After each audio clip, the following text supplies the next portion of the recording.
വെള്ളിയാഴ്ച അസ്തമനത്തോടുകൂടി സാബത്ത് ആരംഭിക്കുന്നു. അതുകൊണ്ട് അസ്തമനത്തിനു മുമ്പ് തന്നെ കല്ലറ അടച്ചിരുന്നു. ഈശോയെ പിടികൂടിയപ്പോൾ പേടിച്ചോടിയ അപ്പസ്തോലന്മാർ ഒടുവിലത്തെ അത്താഴം കഴിച്ച മുറിയിൽ കയറി വാതിലടച്ചിരിക്കുകയായിരുന്നു. മാതാവും യോഹന്നാനും മേരി മഗ്ദലേനയും മറ്റ് ഭക്തസ്ത്രീകളും രാത്രിയായപ്പോൾ ആ മുറിയിലേക്ക് ചെന്നു. മാതാവായിരുന്നു അവർക്കെല്ലാം താങ്ങും തണലും. അമ്മയുടെ സാന്നിധ്യം അവർക്കേറെ ആശ്വാസം നൽകി. ധീരയായ ഈ അമ്മയുടെ സാന്നിധ്യത്തിൽ ഗുരുവിലുള്ള അവരുടെ വിശ്വാസവും അവിടത്തോടുള്ള അവരുടെ സ്നേഹവും ശതഗുണീഭവിച്ചു. പെട്ടെന്ന് അവർക്കൊരു ഉയർത്തെഴുന്നേൽപ്പുണ്ടായതുപോലെയാണ് അനുഭവപ്പെട്ടത്. പക്ഷേ ഉടനുണ്ടാകാൻ പോകുന്ന മകൻ്റെ ഉയർപ്പിനെ പറ്റിയുള്ള വിശ്വാസം അമ്മ രഹസ്യമായി തന്നെ കാത്തു. അവിടുന്ന് അവിടുത്തെ മാർഗം ഉപയോഗിച്ചു തന്നെ ആ പരമരഹസ്യം തൻ്റെ ശിഷ്യന്മാരെ ബോധ്യപ്പെടുത്തട്ടെ എന്ന് അമ്മ ഓർത്തു കാണും. വേറൊരു കൂട്ടം ജെറുസലേമിൽ കൂടിയിരുന്നു. തികച്ചും എതിർ മനോഭാവക്കാരായിരുന്നു അവർ. ഫരിസേയരും മറ്റ് യഹൂദ പ്രമാണികളും അപാരമായ തൃപ്തിയോടുകൂടിയാണ് അവർ കാൽവരിയിൽ നിന്ന് പോയത്. നസ്രത്തിലെ പ്രവാചകൻ മരിച്ചു. അയാളെ സംസ്കരിച്ചു. അയാളുടെ അനുയായികളായ ഒരു ചെറിയ കൂട്ടം ആളുകൾ ഉണ്ടായിരുന്നു. അവർ എല്ലാം ചിന്നിച്ചിതറിപ്പോയി. സമയത്തിന് മുൻപെല്ലാം തീർത്തു.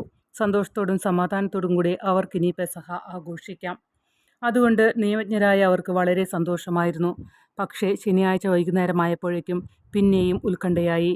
കയ്യേപ്പായ്ക്കായിരുന്നു അസ്വാസ്ഥ്യം. അയാൾ ചിന്തിക്കുവാൻ തുടങ്ങി. നമ്മുടെ കൂട്ടത്തിലുള്ള 2 പേരായ അരിമത്യായിലെ ജോസഫും നിക്കോദെമോസും ആ മനുഷ്യൻ്റെ അനുയായികളുടെ കൂട്ടുകെട്ടിലാണല്ലോ. ആ കുറ്റപ്പുള്ളിയുടെ മൃതദേഹം ജോസഫിൻ്റെ സ്വന്തം കല്ലറയിലുമാണ്. അവരും ശിഷ്യന്മാരും കൂടി ശരീരം എടുത്തു മാറ്റിയിട്ട് ഈശോ ഉയർക്കുമെന്ന് പറഞ്ഞിട്ടുള്ള പ്രവചനം സത്യമായി നിറവേറ്റിയിരിക്കുന്നു എന്ന്. കയ്യപ്പ പിന്നെ ഒട്ടും സമയം കളഞ്ഞില്ല. ഉടനെ പീലാത്തോസിൻ്റെ അടുക്കലേക്ക് പോയി തൻ്റെ ഭയത്തെപ്പറ്റി അറിയിച്ചിട്ട് കല്ലറ കാക്കാൻ ആളെ വേണമെന്നാവശ്യപ്പെട്ടു. കല്ലറ കാക്കണമെങ്കിൽ സ്വന്തം കാവൽക്കാരെ നിയോഗിച്ചു കൊള്ളുവാൻ പീലാത്തോസ് കൽപ്പനയായി. അതുകൊണ്ട് കല്ലറയ്ക്ക് ഇസ്രായേലിൻ്റെ മുദ്ര വെച്ച് 3 രാവും 3 പകലും കാവലിടാൻ കയ്യപ്പ ഉത്തരവിട്ടു. ആഴ്ചവട്ടത്തിൻ്റെ ആദ്യ ദിവസം പെട്ടെന്ന് വലുതായൊരു ഭൂകമ്പം ഉണ്ടായി. കാരണം ദൈവത്തിൻ്റെ ഒരു ദൂതൻ സ്വർഗത്തിൽ നിന്നിറങ്ങി വന്ന് കല്ലറ അടച്ചിരുന്ന കല്ല് ഉരുട്ടി മാറ്റി. അതിന്മേൽ ഇരുന്നു. ആ മാലാഖയുടെ മുഖം മിന്നൽ പോലെ പ്രകാശമുള്ളതും വസ്ത്രം മഞ്ഞുപോലെ വെളുത്തതുമായിരുന്നു. കാവൽ ഭടന്മാർ അദ്ദേഹത്തെ കണ്ട് ഭയന്നുവിരണ്ട് മരിച്ചവരെ പോലെ മരവിച്ചുപോയി. ബോധം വന്നതോടെ എഴുന്നേറ്റ് അവർ വിവരം അറിയിക്കാൻ പട്ടണത്തിലേക്ക് ഓടി. അവർ ചെന്ന് സംഭവിച്ചതെല്ലാം പ്രധാന ആചാര്യന്മാരെ പറഞ്ഞറിയിച്ചു. മരിച്ചാലും ഈ നസ്രായക്കാരന് തങ്ങളുടെ നിയന്ത്രണത്തിന് അതീതമായ ശക്തിയുണ്ടെന്ന് വന്നിരിക്കുന്നു. ഇതിനെപ്പറ്റി അവർ ചർച്ച ചെയ്തു. ഭടന്മാർക്ക് വലിയ സംഖ്യ കൈക്കൂലി കൊടുത്തുകൊണ്ട് ഇങ്ങനെ നിർദ്ദേശിച്ചു. അയാളുടെ ശിഷ്യന്മാർ രാത്രിയിൽ ഞങ്ങൾ ഉറങ്ങിക്കിടന്നപ്പോൾ വന്ന് മൃതദേഹം മോഷ്ടിച്ചു കൊണ്ടുപോയി എന്ന് പറയണം. ഭടന്മാർ കോഴ വാങ്ങി അവരോട് നിർദ്ദേശിച്ച പ്രകാരം ചെയ്തു. ആ ഭക്തസ്ത്രീകൾ ഊട്ടുശാലയിൽ തന്നെയാണ് സാബത്ത് ദിവസം കഴിച്ചുകൂട്ടിയത്. ഗുരുവിൻ്റെ മൃതശരീരം സംസ്കരിച്ചിരുന്ന കല്ലറയിലേക്ക് എത്താൻ അവർക്ക് ബദ്ധപ്പാടായിരുന്നു. വെള്ളിയാഴ്ച സംസ്കാരം നടന്നത് വളരെ തിരക്കിട്ട രീതിയിലായിരുന്നു. അതുകൊണ്ട് സുഗന്ധം പൂശാൻ ഒന്നുകൂടി നടത്തണമെന്നായിരുന്നു അവരുടെ ആഗ്രഹം. പുലർന്നതിനു മുൻപേ മേരി മഗ്ദലേനയും ജെയിംസിൻ്റെയും ജോസഫിൻ്റെയും അമ്മയായ മറിയവും മറ്റ് ഭക്തസ്ത്രീകളും കൂടി സുഗന്ധദ്രവ്യവും കൊണ്ട് പുറപ്പെട്ടു. കല്ലറയ്ക്ക് മേൽ ഉരുട്ടി വെച്ചിട്ടുണ്ടായിരുന്ന വലിയ കല്ലിനെപ്പറ്റി അവർക്ക് പെട്ടെന്ന് ഓർമ്മ വന്നു. അതെങ്ങനെ മാറ്റും? അതായി അവർക്കപ്പോൾ ചിന്ത. തങ്ങൾക്കത് മാറ്റാൻ കഴിയുകയില്ല എന്ന് അവർക്കറിയാമായിരുന്നു. എന്നാലും അവർ അങ്ങോട്ട് തന്നെ പോയി. കല്ല് ആരോ ഉരുട്ടി മാറ്റിയിരിക്കുന്നു. അവർക്കത് കണ്ടിട്ട് എന്തൊരത്ഭുതമായിരുന്നു. മേരി മഗ്ദലേനയ്ക്ക് ഒരു വല്ലായ്മ. കർത്താവിൻ്റെ ശരീരം വല്ലവരും കട്ടുകൊണ്ടുപോയിരിക്കുമോ എന്ന് അവൾക്കൊരു സംശയം. അവൾ കല്ലറയിലേക്ക് ഇറങ്ങാൻ നോക്കിയില്ല. പെട്ടെന്ന് ഊട്ടുശാലയിലേക്ക് തന്നെ തിരിച്ചു പോന്നു. കിതച്ചുകൊണ്ട് ഓടിക്കയറി വന്നിട്ട് പത്രോസിനോടും യോഹന്നാനോടും പറഞ്ഞു, അവർ കല്ലറയിൽ നിന്ന് ശരീരം മാറ്റിയിരിക്കുന്നു. എവിടെ കൊണ്ടുപോയി വെച്ചിരിക്കുന്നു എന്ന് നമുക്കറിഞ്ഞുകൂടല്ലോ. ആ സമയത്ത് മറ്റ് സ്ത്രീകൾ കല്ലറയിലേക്ക് പ്രവേശിച്ചു. വെള്ളവസ്ത്രധാരിയായ ഒരു ചെറുപ്പക്കാരൻ കല്ലറയുടെ വലതുഭാഗത്തുണ്ടായിരുന്നു. അതുകണ്ട് അവർ പേടിച്ചുപോയി. അയാൾ ആ സ്ത്രീകളോട് പറഞ്ഞു, നിങ്ങൾ ഭയപ്പെടേണ്ട. ക്രൂശിക്കപ്പെട്ട നസ്രത്തിലെ ഈശോയെ അന്വേഷിച്ചാണ് നിങ്ങൾ വന്നിരിക്കുന്നത് എന്ന് എനിക്കറിയാം. അവിടുന്ന് ഇവിടെയില്ല. നിങ്ങളോട് പറഞ്ഞിരുന്നതുപോലെ കർത്താവ് ഉയർത്തെഴുന്നേറ്റിരിക്കുന്നു. അതിവേഗം പോയി പത്രോസിനോടും മറ്റു ശിഷ്യന്മാരോടും പറയൂ. അവർക്ക് മുമ്പേ കർത്താവ് ഗലീലയിലേക്ക് പോകുമെന്നും പറഞ്ഞിരുന്നതുപോലെ അവിടെ വെച്ച് അവർക്ക് ദർശനം നൽകുമെന്നും.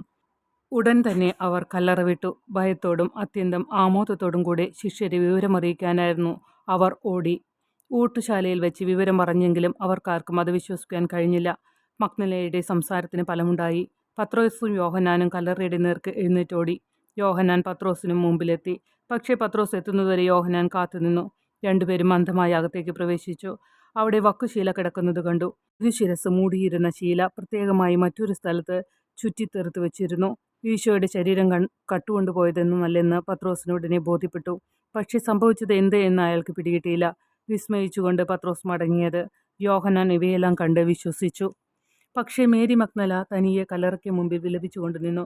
കരഞ്ഞുകൊണ്ടിരുന്ന അവൾ കുനിഞ്ഞു കല്ലറയുടെ ഉള്ളിലേക്ക് നോക്കിയപ്പോൾ അവിടെ ഈശോയുടെ തിരുശരീരം കിടത്തിയിരുന്ന സ്ഥാനത്ത് വെള്ളവസ്ത്രധാരിയായ 2 മാലാഖമാർ, ഒരാൾ തലയ്ക്കലും മറ്റേയാൾ കാൽക്കലും ഇരിക്കുന്നത് കണ്ടു. "സ്ത്രീയെ, നീ എന്തിന് കരയുന്നു?" എന്ന് അവർ ചോദിച്ചു. "അവർ എൻ്റെ കർത്താവിനെ എടുത്തുകൊണ്ടുപോയി എവിടേക്ക് മാറ്റിയെന്ന് പോലും എനിക്കറിഞ്ഞുകൂടാ," അവൾ മറുപടി പറഞ്ഞു. ശരീരം കണ്ട് പിടിക്കുവാനുള്ള ഉത്കണ്ഠ കൊണ്ട് അവൾ തോട്ടത്തിലേക്കൊക്കെ നോക്കുകയായിരുന്നു. പുറകോട്ട് നോക്കിയപ്പോൾ ഒരാൾ അവിടെ നിൽക്കുന്നത് കണ്ടു. അത് ഈശോ ആണെന്ന് അവൾക്ക് മനസ്സിലായില്ല. "സ്ത്രീയെ, എന്തിന് നീ കരയുന്നു? ആരെയാണ് അന്വേഷിക്കുന്നത്?" നിന്നിരുന്ന ആൾ ചോദിച്ചു.